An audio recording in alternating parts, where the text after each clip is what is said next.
Hello hello বন্ধুরা, এই যে আমার মেনু হয়েছে আজকের হচ্ছে মাছের ঝোল। আর মাছের ঝোল আলু দিয়ে করেছে আমার বৌমা, আজকে করেছে।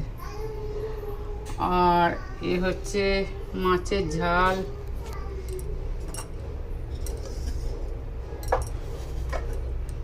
এটা হচ্ছে বাটা মাছের ঝাল।